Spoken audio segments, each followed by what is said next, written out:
I want to go back to something that you said that really struck a chord, but I think, like you said, there have been plenty of opportunities for the left to get organized, because I think people do, or the Western left focuses a lot on anti-capitalism, but there hasn't been enough focus on anti-imperialism, right? Which go hand in hand.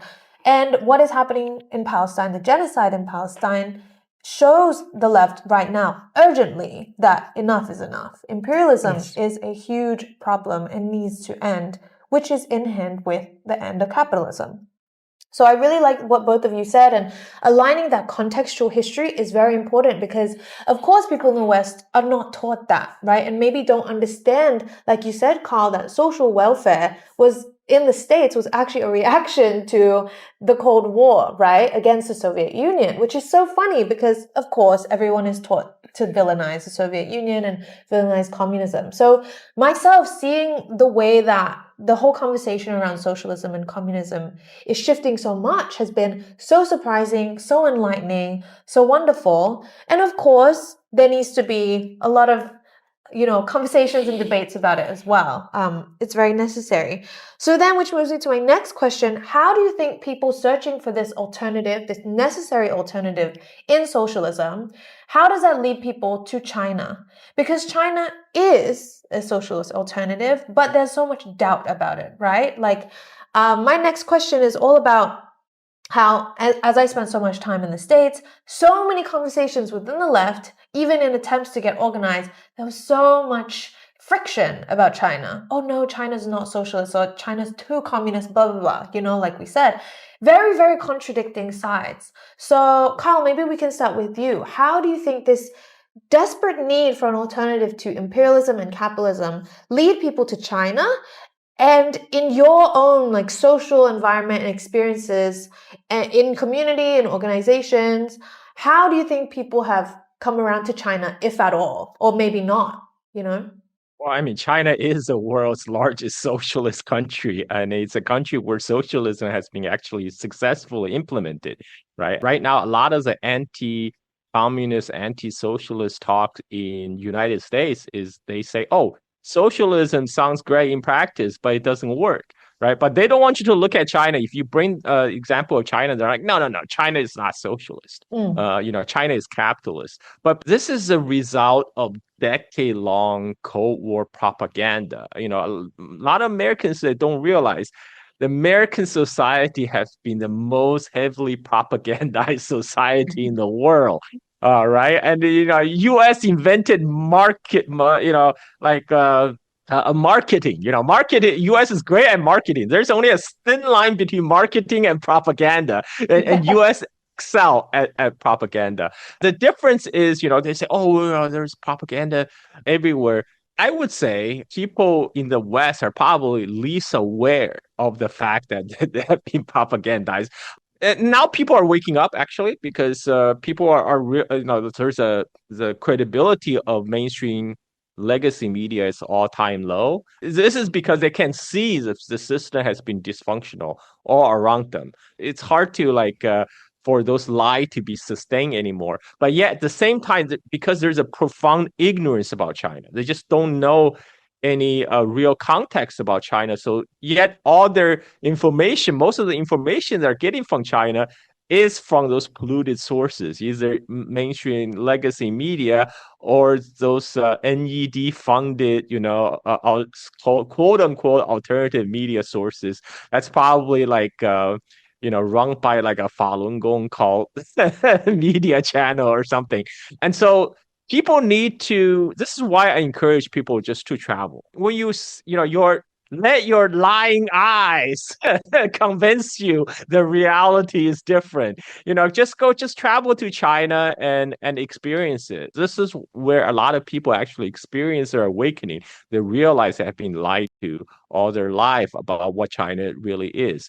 And this is a lot of this talk about, okay, China is not socialist, China is actually capitalist, or China is communist, but it's bad. This is all mostly result of propaganda. And this is why we're here, right? We're here to fight those Cold War era propagandas. Hopefully we're having an effect. Totally. I really, really love every point that you made. I mean, one, for people to come to China and see it for themselves, because I, as someone who has recently moved to China, I always believed it, but seeing for it made a very profound impact on me, right? And it's in everyday small things. It's in being able to afford basic needs, but it's also in seeing the public infrastructure everywhere, seeing how convenient it is for people to do everyday things in their lives. And also the culture of leisure that I've never experienced anywhere else. Like, my favorite thing to see in China is the aunties and uncles dancing in the park. I'm not sure if you've seen it yet, but it's my favorite thing. And I think it speaks wonders to how retirees are treated, to how retirees get to enjoy their lives and be in extremely social and fun and exciting environments where they can continue to be invigorated and exercise and be healthy. Whereas as I spent time in the States, where are the elders? How are they being treated? It's little things like this that even if a person does not know too much about socialism or doesn't know the theory or Marxism, they can still come to China and see that life is significantly better and it is under a socialist system, right? So yeah, Radhika, what are your thoughts about that question? Yeah, so again, both of you have raised so many really good points. But let me also say, you're right. At one level, it doesn't matter what the theory is. This is working. And it's manifestly clear if you visit here that it's working. But I think it is really helpful to take a look back, at least at history, if not theory. Essentially, if you think about it, most of the Western left, they imagine that Russia was not really communist or whatever, socialist. China is not socialist today because socialism can only really happen after capitalism has finished developing an economy so completely, and then you will have socialism, and it will first occur in the advanced capitalist countries, not in these backward countries and so on. And unfortunately, this is not true, and it's not even a correct rendition of what people like Marx and Engels, the founders of modern socialism, actually said. But this is what has become accepted truth for a number of different reasons. But I think the main reason is that after the First World War, which was this great cataclysm caused by capitalism and imperialism and all that. Essentially, there should have been revolution in the West, but it was co-opted. It was suppressed. Of course, you got the rise of fascism in this period as well. And meanwhile, capitalism's ability to offer anything remotely like development to the rest of the world, it was not there. What all capitalism could offer the rest of the world is subordination and lack of development. So you naturally had the eruption of socialisms that were also about developing their economy. So China, of course, had to develop, very rapidly its economy. People forget that, by the 1930s, the rapid development of the Soviet Union had made the Soviet Union the second largest industrial power in the world after the United States. That was also another astonishing achievement. And if you consider the fact that first world countries, the rich countries of today, the Western capitalist countries, they all developed on the back of imperialism by exploiting other parts of the world.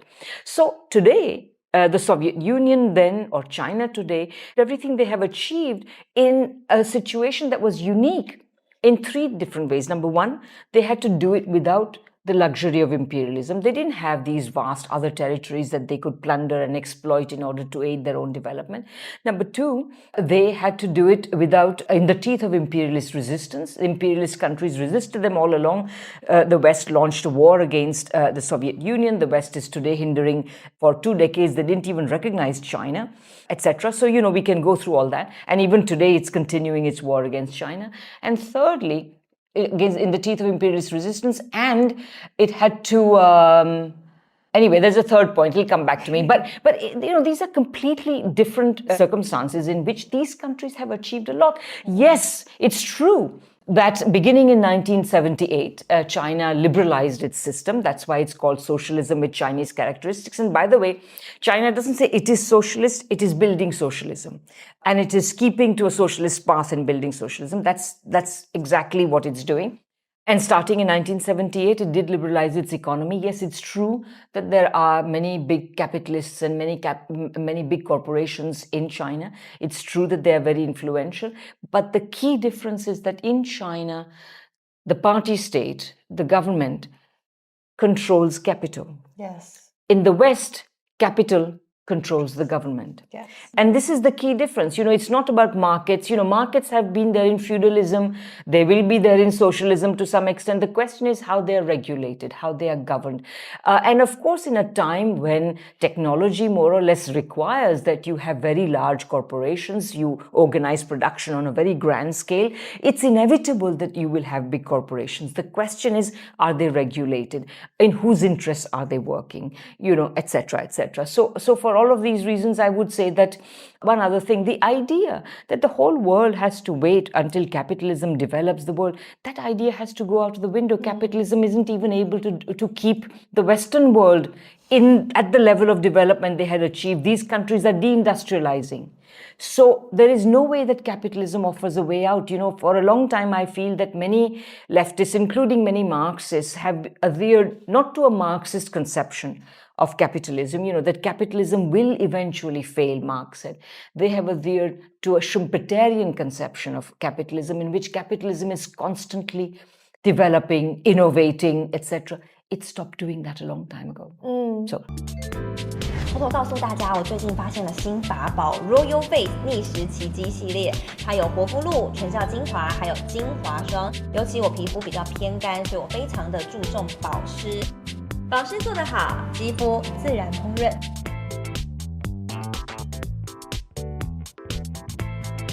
提亮肤色更年轻，抚平皱纹超有感，而且气色变好。用心保养，每天都更美一点。